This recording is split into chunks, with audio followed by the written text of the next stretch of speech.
पुन्हा एकदा शंभूज क्रिएशन या चॅनलवरती तुमचं सर्वांचं मनापासून खूप खूप स्वागत आहे. आपला हा जो व्हिडिओ आहे खूप दिवसांचा गॅप पडला आहे, त्यामुळे कमीत कमी 5 ते 6 दिवस काही व्हिडिओज अपलोड करणं झाले नाही माझे. तर आता हा व्हिडिओ आहे हा प्रिया मॅमच्या मेथडनुसार आपण डीप प्रिन्सेस कट ब्लाऊजची इथं ड्राफ्टिंग आणि कटिंग दाखवणार आहे तुम्हाला मी इथं. अगोदर बॅक पार्टची ड्राफ्टिंग दाखवणार आहे, त्यानंतर फ्रंट पार्टची पुढच्या व्हिडिओमध्ये. तर त्यासाठी मी मेजरमेंट घेतले. हे जे मेजरमेंट आहे हे सर्व आपण बॉडीवरून घेतले. तर शोल्डर 14.5 आहे, उंची 15.5 आहे, छाती 34 आहे, कमर 28 आहे, शोल्डर टोपेक्स 10 आहे, अपेक्स टोपेक्स 7 इंच आहे, पुढचा गळा 6.5 आहे, मागचा गळा 12 आहे. बाही जी आहे ती 11 इंचावर 11 दंड घेरे, 8 इंचावर 12.5 आहे, 5 इंचावर 13 आहे आणि रेडी शोल्डर 2.5 इंच आहे. तर या मेजरमेंटनुसार आपण बॅक पार्टची अगोदर ड्राफ्टिंग बघू. तर इथे मी कार्डशीट पेपर घेतला आहे. तर यावर आपण अगोदर बॅक पार्टची ड्राफ्टिंग करू. तर आता वरतून जो आहे तो वरतून देखील सरळ आहे आणि इकडनं देखील सरळ आहे. तर आता मी मेजरमेंट टाकायला सुरुवात करते. तर सर्वात अगोदर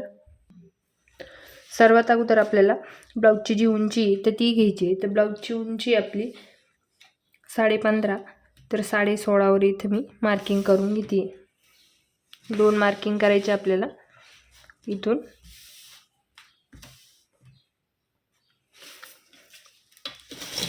त्यानंतर स्केलने आपण एक स्ट्रेट लाईन देऊन घेऊ. ही आपली कमरची लाईन झाली. त्यानंतर आपल्याला शोल्डरचं मार्किंग करायचं आहे. तर शोल्डर किती आपले 14.5, तर 14.5चं निम्म करायचं. हे बघा असा टेप घ्यायचा, फोल्ड करायचा. 14.5चं निम्म किती झालं 7.25 इंच. 1 मिनिट पुन्हा एकदा दाखवते तुम्हाला मी. हे बघा ते किती येते 7.25 इंच येते. तर इथून आपण 7.25 इंच मार्किंग करू शोल्डरची. त्यानंतर आपल्याला गळा रुंदी घ्यायची आहे इथनं 2.5 इंच.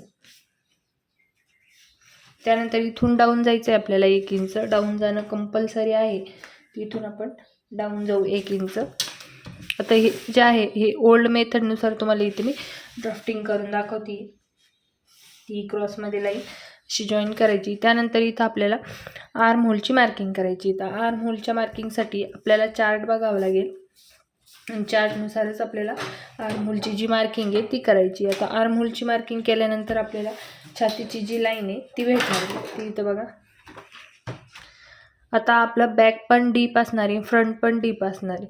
तर इथं आपण डीप नेकचा फॉर्म्युला बघू. तर आपली चेस्ट किती आहे 34, तर दुसऱ्या लाईनमध्ये येते बघा. इथं आपण 34/6 प्लस करायचं आहे, त्याच्यात अर्धा इंच. इथं आपण प्लस करू अर्धा इंच.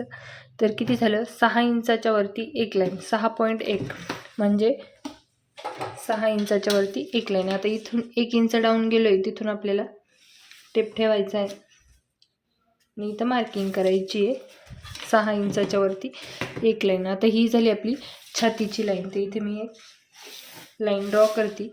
त्यानंतर बघा आता आपलं जे ब्लाऊज आहे ते डीप नेक आहे. मागचा जो बेल्ट आहे तो 3.5 इंचाचाच तयार आहे. त्यामुळे आपल्याला बेल्टनुसार काही लुझिंग द्यायची तर ते आपण इथे चेक करून घेऊ.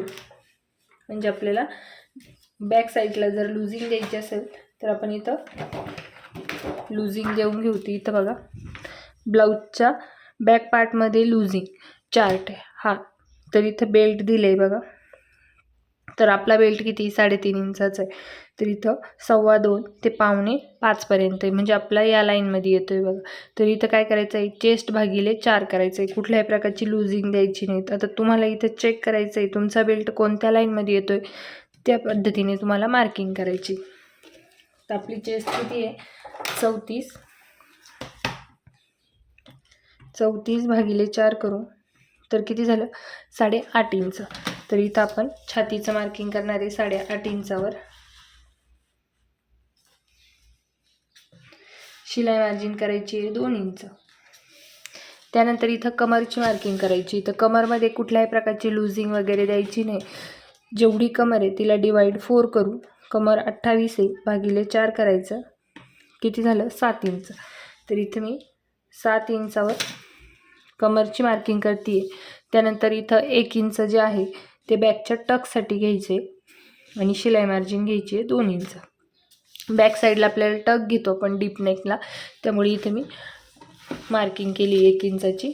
त्यानंतर आपण हे जे मार्किंग आहे ते स्केलने आता जोडून घेऊ.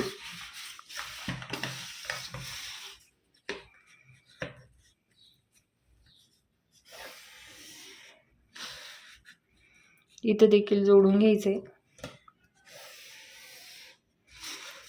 त्यानंतर बघा आता डीप नेक आहे, डीप नेक असल्यामुळे इथं आपल्याला शोल्डर मायनस करायचं आहे. तर शोल्डर मायनससाठी आपल्याला 3 मेजरमेंट लागणार आहे बॅक साईडचं. तर हे बघा, बॅक साईडचा गळा किती आपला 12 इंच, रेडी शोल्डर आहे 2.5 इंच आणि नेकचा डीप जो आहे म्हणजे नेक डीप 12 आहे, रेडी शोल्डर 2.5 आहे आणि नेकचा जो पॅटर्न आहे तो राऊंड नेक आहे, राऊंडच नेक घेतोय आपण. तर इथं आपण हा रेडी शोल्डर चार्ट आहे, हा 2 पासून तुम्ही 2.25 पर्यंत वापरू शकता. तर याच्यामध्ये तुम्हाला चेक करायचं आहे इथं नेक डीप दिलं आहे बघा. तर 12 इंच कुठे येतं हे बघा, इथं 11 पासून कितीही प्लस असले तर तुम्हाला हा फॉर्म्युला घ्यायचा, म्हणजे हा लास्टवालं जे आहे ते घ्यायचं आहे. तर इथं राऊंड म्हणजे आपला मागचा गळा जो आहे तो राऊंड आहे, नेकचे पॅटर्न इथे दिले आहे बघा. तर आपल्याला मायनस किती होतं आहे फुल शोल्डरमधून 3.5 इंच. तर इथं आपल्याला मायनस करायचं आहे. तर शोल्डर किती 14.5, 14.5 मायनस 3.5 किती झाले 11. आता याला डिवाइड 2 करू तर किती झाले 5.5 इंच. तर आपल्याला शोल्डरची जी मार्किंग आहे ती 5.5 इंचावर करायची आहे बघा.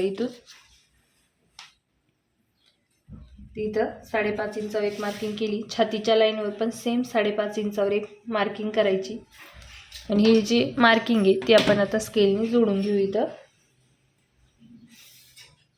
त्यानंतर बघा ही जी लाईन आहे तर या लाईनचं आपल्याला सेंटर काढायचं आहे. तर बघा टेप असं ठेवायचा, सेंटर वे मार्किंग करायची. इथं सेंटरवर मार्किंग केली.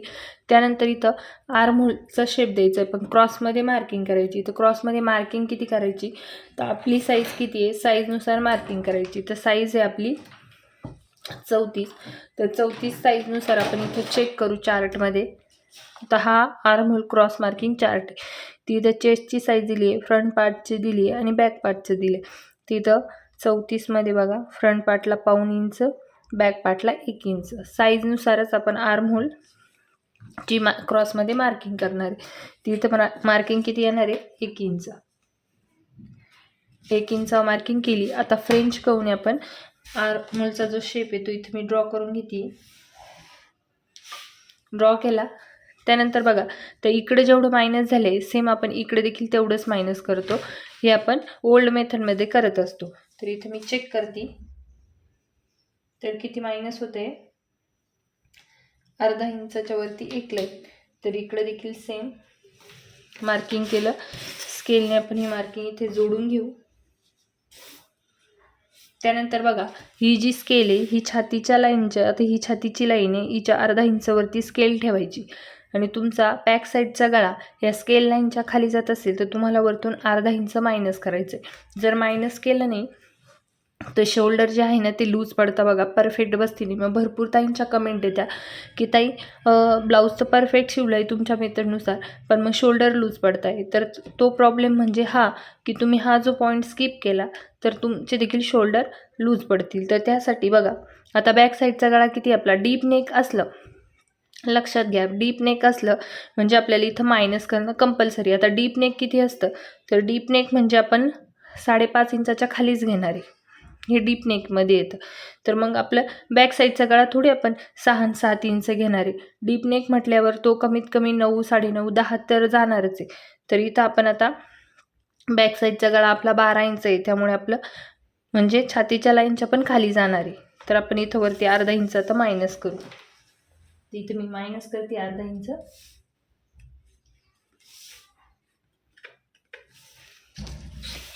तर मायनस केलं ती आपण लाईन ड्रॉ करू. तर लाईन ड्रॉ केली. इथं आपल्याला रेडी शोल्डरची मार्किंग करायची. तर रेडी शोल्डर किती आहे 2.5 इंच आहे, 1 इंच प्लस करून 3.5 इंच इथं मी मार्किंग केली. त्यानंतर बघा शोल्डर जे असताना ते सरळ नसतं, थोडे क्रॉसमध्ये शेप असतो. तर इथं आपल्याला ही जी लाईन ड्रॉ केली यापासून खाली आपल्याला 0.5 इंच खाली मार्किंग करायची. तिथं मार्किंग केली.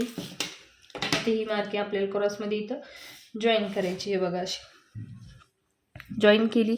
अशा पद्धतीने आपला बॅक पार्ट जो आहे तो आपला इथं ड्राफ्टिंग झाला आहे. तर बघा तुम्हाला देखील सेम याच पद्धतीने तुमची कोणती पण साईज असली तर सेम मी जसं सांगितलं आहे तसे फक्त तुम्हाला साईजनुसार चेंजेस करायचे.